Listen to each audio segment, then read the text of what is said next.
Les opérateurs économiques marocains sont en caravane de partenariat en Afrique.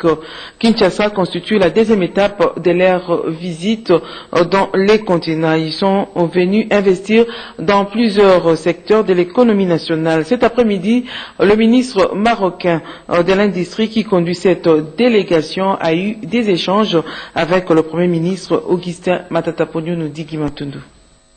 Ils sont une centaine d'entrepreneurs du royaume chérifien de divers secteurs. Ils sont venus en prospection en RDC, pays qui les a alléchés vu ses potentialités.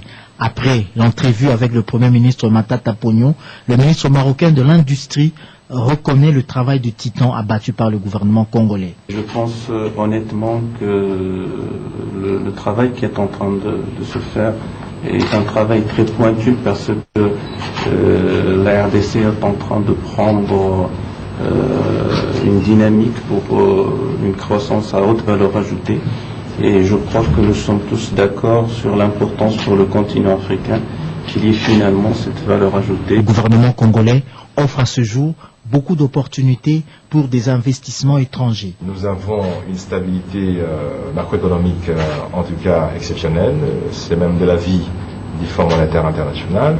Nous avons aujourd'hui des énergies qui peuvent être exploitées non seulement au niveau de l'intérieur du pays, mais aussi au niveau de pays africains et de pays du monde. Et nous savons que des opérateurs économiques marocains ont aussi la volonté de pouvoir étendre leurs activités. Et j'ai dit au ministre qu'aujourd'hui, l'économie congolaise offre beaucoup d'opportunités.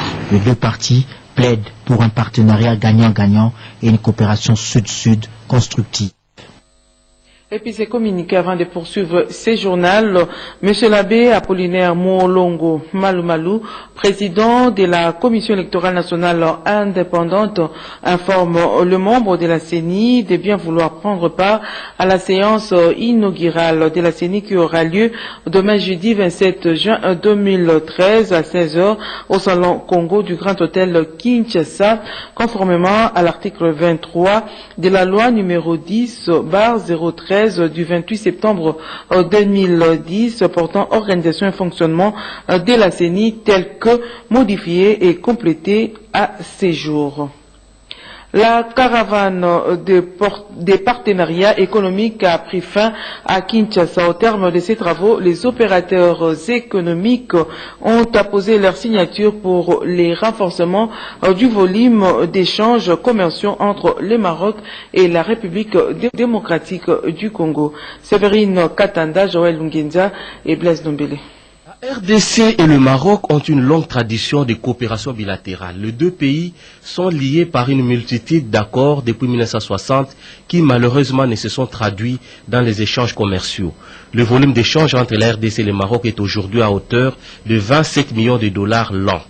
La RDC exporte le bois vers le Maroc et importe les produits alimentaires.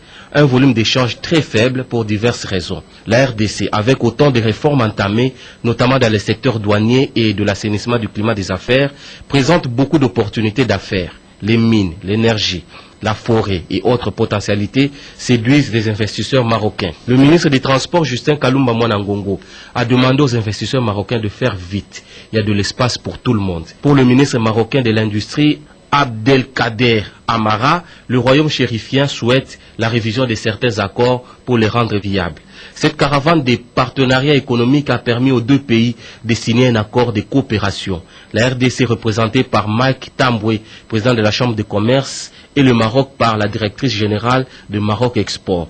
130 opérateurs économiques marocains arrivés à Kinshasa ont établi des contacts directs dans les B2B avec les opérateurs économiques congolais.